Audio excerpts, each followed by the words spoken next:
Bom dia, sétimo ano, tudo bem? Olha, nossa aula de hoje é uma aula interessante, porque ela vai discorrer sobre a exploração das minas, né? Lá em Minas Gerais, onde começaram-se assim as primeiras explorações, as primeiras descobertas, né, na Idade de Sabará, que eles encontram ouro, e assim vai andando, né, com um trabalho muito árduo, muito difícil, eles começam a trabalhar essa questão da exploração mineral. Né? Por isso que Minas Gerais tem esse nome, né? Minas Gerais, porque tem muitas minas, até hoje nós temos minas, né, de ouro, de pedras preciosas. Então, no Brasil, uma das primeiras atividades desenvolvidas foi a mineração, tá? Por parte dos europeus que quando aqui chegaram. Eles já conheciam as técnicas desse ofício, né? Já faziam isso em outros lugares. E ao verem tanta terra inexplorada, eles encontraram a oportunidade de lucrar bastante com a extração de recursos naturais. Porque aqui era uma terra que só tinha nativos, e era muita terra. Então, como eles já tinham experiência, né, já tinham feito isso na Europa, eles viram uma oportunidade de enriquecerem, né, de fazerem fortuna no Brasil e levar para a Europa esses minerais para poder vender e ganhar dinheiro. Né? A partir do século XVI, expedições portuguesas partiam da Bahia para o interior do país, com o objetivo de encontrar minas de prata. Né? No século seguinte, Fernão Dias foi de São Paulo a Sabará, né, em busca de prata e esmeraldas. Né? É a ideia dos bandeirantes. Né? Fernão Dias foi um dos bandeirantes, né, foi um dos precursores a fazer as bandeiras. O que eram as bandeiras? Eram abrir os caminhos por terra. Né? As entradas eram pelo mar, né? Agora pelo mar não, pelo rio. Agora as bandeiras eram aquelas caminhadas que eles faziam, abrindo o caminho, né, para procurar pedra preciosa e ouro e prata. Né? Eles queriam adentrar a floresta para procurar essas riquezas. Né? Aí já no final do século XVII foram encontradas minas de ouro na região da atual Minas Gerais, certo? A atividade de mineração viria a crescer e ser a mais valorizada na segunda década do século XVIII, ok? Quando foram descobertas as minas de diamantes. A partir de então, a mineração passou a ser a atividade econômica mais importante da colônia. Okay? Então eles largaram um pouco a cana-de-açúcar, né? E começaram a investir na mineração.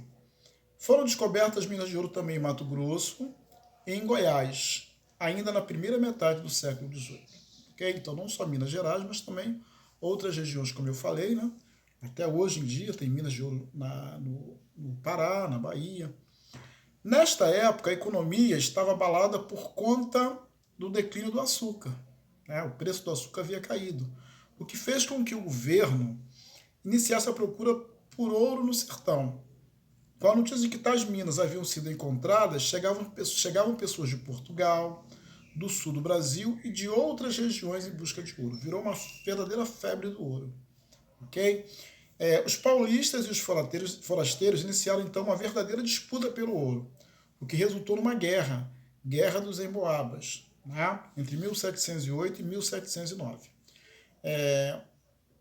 Os emboabas ganharam a guerra, né, contra os paulistas e continuaram dominando aquela região lá de Minas Gerais. Eram os forasteiros, né, chamados hoje seriam, poderíamos chamar de aquelas pessoas exploradoras, né, de terras e tal. O governo controlava rigidamente a exploração do ouro e retinha parte do ouro encontrado, a quinta parte de todo o ouro produzido nas minas. Era destinado ao governo, à coroa portuguesa. Esse imposto ficou conhecido como o quinto, né?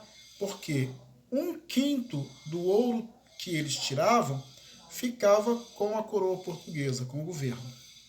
A mineração tomou o lugar do açúcar, era o ciclo do ouro. Portugal encontrou uma nova fonte de recursos, porém acabou perdendo boa parte desta riqueza para a Inglaterra. Né? Os ingleses, o Brasil devia, né, dinheiro aos ingleses desde a época, da época do descobrimento, e também tinham alguns livros contam que os ingleses eles tinham os corsários, né? Não eram chamados de piratas, mas eram pessoas que faziam pirataria e acabavam roubando o ouro que ia para a Europa. No país, o eixo da economia mudava, e assim também a capital, né? Que se transferia da Bahia para o Rio de Janeiro. Né? Então, começou a mudança no Brasil, e eles logo viram no Rio de Janeiro uma possibilidade de instalar a capital. A sociedade mineradora, diferente da açucareira, era um povo mais urbano, diversificado, composto pelos donos de minas, pelos funcionários da coroa, pelos chamados homens livres, profissões de prestígio como advogados, médicos, religiosos e militares, e pela classe de trabalhadores, né, como profissões mais populares como sapateiro, alfaiates, e pelos escravos, né, que trabalhavam sem receber. Né, eram explorados pelos donos das minas. Tinham que trabalhar direto dentro de um calor tremendo, um lugar insalubre, mas eles tinham que dar produção de ouro. Conta a história que muitos escravizados, eles conseguiam guardar, né, um pouco do ouro, e foram assim comprando a sua alforria através do ouro. A região de Minas ficou repleta de índios, escravos, bandeirantes, colonos, dentre outras pessoas. Os negros escravos escondiam o ouro, como eu falei, compravam sua liberdade ou então fugiam rumo aos quilombos. Né? Então também era uma forma de resistência.